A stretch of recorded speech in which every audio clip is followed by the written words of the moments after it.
आप तो महाविकास अघाड़ी, बड़ा भारी भरकम नाम रखा था अपने गठबंधन का, लघु विकास अघाड़ी रह गई है। संदीप भाई कहते हैं ना कि फैसला कुछ भी हो मंजूर होना चाहिए, हाँ। जंग हो या इश्क हो भरपूर होनी चाहिए। सच बात यह है कि 84 साल का बुजुर्ग मराठा सरदार लेकर के निकला है अपनी तलवार पूरे मराठा को, महाराष्ट्र को भांजने के लिए, और सारे के सारे राजनीतिक विरोधी चित्त हैं। आज आप ही ने कह दिया 25 में से 21 उनके साथ थे। नंबर 1 वो तो कार्यकारिणी के ना, कार्यकारिणी के, तो पार्टी तो उसी की। देखिए, विधायकों की खरीद फरोख्त होती रहेगी, जनता कार्यकर्ता, पार्टियां जनता से चलती हैं, कार्यकर्ता से चलती हैं, पार्टियां अपने पदाधिकारियों से चलती हैं, जनता के निर्णय के हिसाब से चलती हैं।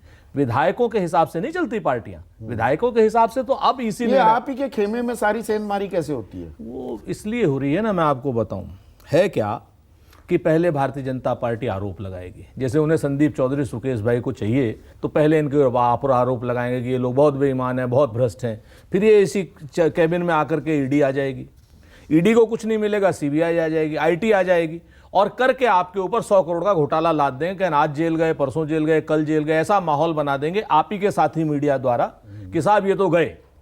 अब फिर एक भारतीय जनता पार्टी की जेल है, फिर वो कहते हैं कि साहब या तो हमारी जेल में आ जाओ और या तिहाड़ जेल में चले जाओ। हमारी जेल में आ जाओगे तो मंत्री बन जाओगे, और तिहाड़ जेल में जाओगे तो कोई पूछने नहीं देंगे हम तुम्हें। तो इनकी जो भारतीय जनता पार्टी की जो जेल है, आज की डेट में सब लोग उस जेल में जाने में मजबूर हैं, क्योंकि एसी में बैठ जाते हैं। तो ज्योतिरादित्य सिंधिया जेल में जाने से डर गए, जितिन प्रसाद, आरपीएन सिंह, ये तमाम लोग, हिमंता बिस्वा शर्मा, शुभेंदु अधिकारी, ये सब ऐसे डर गए। आप हमको बता दो, सुकेश भाई भी और आप भी हो। आपके नहीं थे। नहीं, मैं तो कह रहा हूं शुभेंदु भी हमारे, मान लो। मैं तो कह रहा हूं इनमें से कोई एक आदमी ऐसा बता दो जो जिसके ऊपर इन्होंने पहले ये काम ना किया जो हमने कहा। पहले उन्होंने भ्रष्टाचार, इतनी मोटी किताब छापी हेमंत बिस्वा शर्मा खिलाफ, 2 ट्रक गड्डियां लेकर के आए अजीत पवार के खिलाफ, ठीक है ना।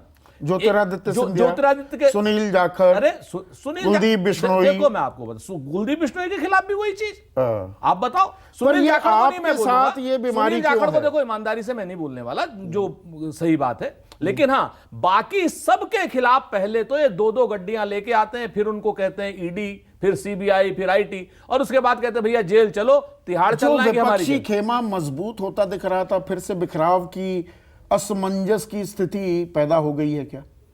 ये जो गुगली शब्द कृष्णा हेगड़े ने किया, पर वो जो ये बीजेपी ने भी गुगली डाल दी है क्या, राजनीतिक गुगली? बड़ी बढ़िया बात आपने कही। अभी ये जफर भाई एक बात कह रहे थे, बुरे काम का बुरा नतीजा। क्यों भाई चाचा, हाँ भतीजा। सच बात ये है, फंस गए खुद ही उसमें। इसका मतलब ये मान रहे हैं कि बुरा काम था, इसका नतीजा बुरा होना है। आगे आने वाले समय में महाराष्ट्र के नाम महाविकास अघाड़ी हो और चाहे हमारा यूपीए का गठबंधन हो, मैं आपको जिम्मेवारी से लिख के दे रहा हूं, यह गठबंधन इस भारतीय जनता पार्टी के मायावी शासन का, कुशासन का अंत करेगा।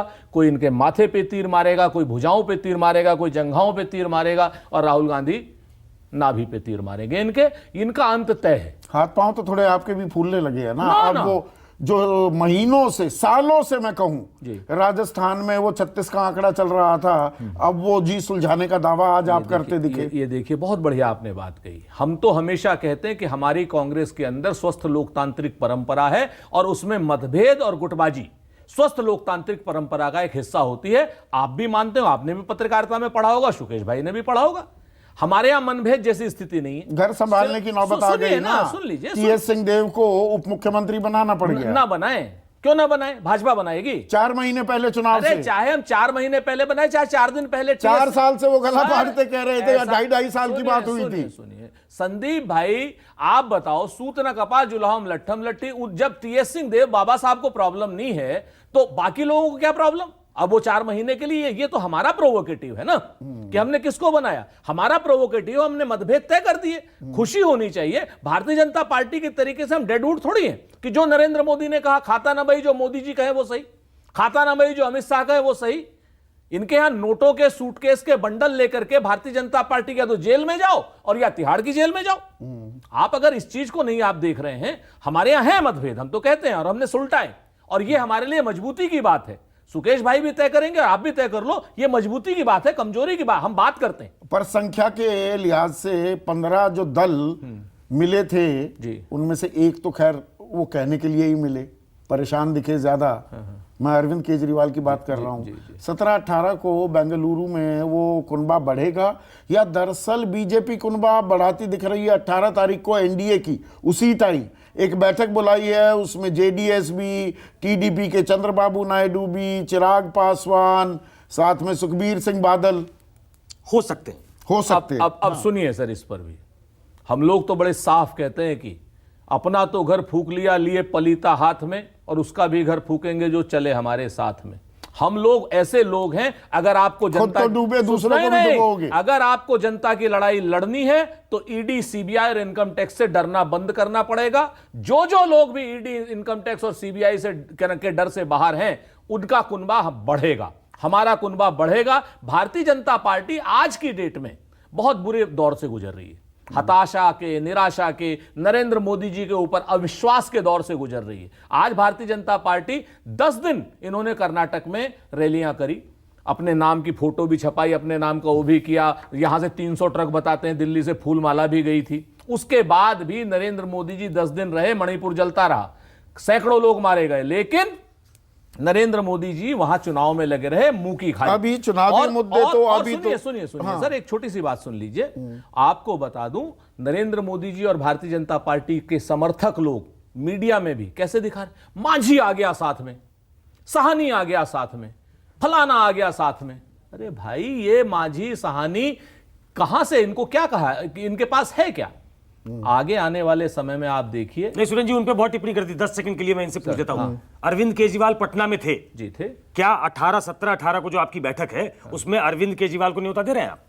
देखिए, अरविंद केजरीवाल को तय करना होगा कि देश के संविधान को बचाने के लिए, देश के लोकतंत्र को बचाने के लिए, वो तो संविधान की तो लड़ाई कह रहे हैं। यही बात तो वो कह रहे हैं। अध्यादेश के लिए आप साफ आ जाइए सामने। अध्यादेश, हम कोई गैर संवैधानिक काम नहीं होने देंगे, ये खड़गे साहब ने बिल्कुल स्पष्ट कर दिया। लेकिन कोई आदमी अगर ये समझे कि सिर्फ अध्यादेश ही लोकतंत्र है, तो वो नहीं है। लोकतंत्र तो अभी बचाने की बड़ी लड़ाइयां हैं, और अभी आने दीजिए, अभी 6 महीने और होने दीजिए। भारतीय जनता पार्टी में भी एक बड़ी भगदड़ है, मैं आपको सूचना दे रहा हूं। महाराष्ट्र में यहां पर इनके यहां भगदड़ है, और पूरे देश की भारतीय जनता पार्टी में भगदड़ तो अभी चली रही है। जैसे ये भगदड़ एक मिनट, अब ब्रजमोहन श्रीवास्तव जुड़ गए हैं एनसीपी शरद पवार गुट से। ब्रजमोहन भाई। मनीष जी, मैं थोड़ा आपसे असहमत हूं। गुट नहीं है, ये पार्टी है। अच्छा चलिए, पार्टी कोई नहीं, बात सही शब्द का उपयोग करिए तो बेहतर होगा ना। नहीं, शब्दों के चयन की जिम्मेदारी मेरे पर ही छोड़ दीजिए। मुझे ये बताइए, आपके साथ हैं कितने लोग?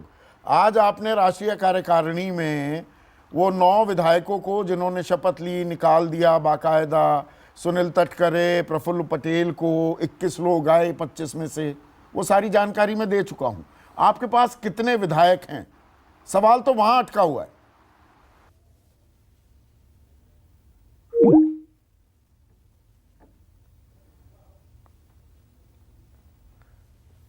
एनसीपी शरद पवार गुट,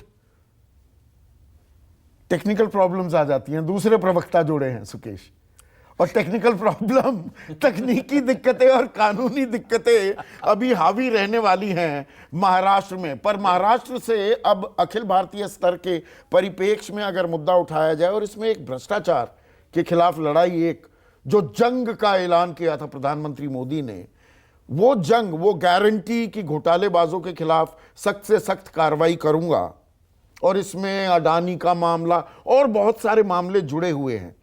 महाराष्ट्र और भ्रष्टाचार, अब ये आगे आने वाले दिनों में किस तरह से पैन आउट करता दिखता है? देखिए संदीप, हकीकत यह है कि इसके पहले जो भी भ्रष्टाचार के मुद्दे उठाए गए, चाहे 19 के पहले राफेल का उठाया गया था, उसके बाद भी उठाया गया, वो चिपक नहीं रहे थे नरेंद्र मोदी पे। अडानी के मसले ने फिर से इसको एक बार रिविजिट किया, और ये जो हाल फिलहाल के दिनों में लगातार हुआ है, वो इस बात की तरफ इशारा कर रहा है कि ये टॉकिंग पॉइंट हो गया है। आप 4 दिन पहले तक ये कहते हैं प्रधानमंत्री, मैं पहले दिन से कह रहा हूं कि प्रधानमंत्री के लिए दिक्कत ये होगी, सरकार तो बन गई, लेकिन प्रधानमंत्री सरकार और मजबूत हो गई, ऐसा कह सकते हैं। लेकिन क्या प्रधानमंत्री जो 2 दिन पहले तक भ्रष्टाचार की बात कर रहे थे, अब एनसीपी के शरद पवार गुट के लिए भ्रष्टाचारी शब्द का इस्तेमाल करेंगे क्या?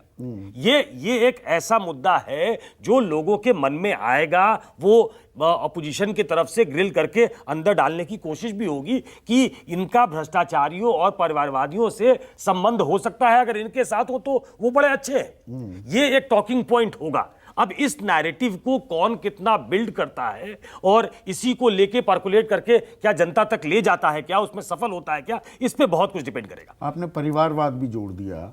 जेडीएस भी परिवारवादी पार्टी है, टीडीपी भी, शिरोमणि अकाली दल भी, और चिराग पासवान की भी जो चर्चाएं हैं कि उनको बुलाया जा सकता है, वो हो सकते हैं 18 तारीख को। चारों नाम परिवारवाद से जुड़े। इसके पहले जो भी उनके सबसे पुराने अलाई थे, चाहे वो अकाली दल हो जिनके साथ दशकों तक उनका समझौता रहा, चाहे वो शिवसेना हो जिसके साथ दशकों तक उनका समझौता रहा, चाहे वो चौटाला की पार्टी हो जिनके साथ उनका कभी समझौता था, मुफ्तीज, तो ये सब देखिए, जो भाजपा एक नैरेटिव देने की कोशिश करती है वो दरअसल एक फ्लॉड नैरेटिव है उस हिसाब से अगर देखा जाए तो, क्योंकि उनमें से किसी ना किसी के साथ उनका संबंध पहले रहा है। लेकिन हाँ, ये भाजपा की एक अपनी ताकत है कि भाजपा में आप ये नहीं कह सकते कि अभी नड्डा है तो नड्डा के बेटे अध्यक्ष हो जाएंगे, और ये बात वो आम लोगों तक पहुंचा देते हैं कि अमित शाह के बाद नड्डा होंगे, किसी को मालूम नहीं था। और ये बात राजनाथ सही सिंह भी के है। बाद ये बात सच भी अमित है। शाह होंगे, ये किसी को पता नहीं था।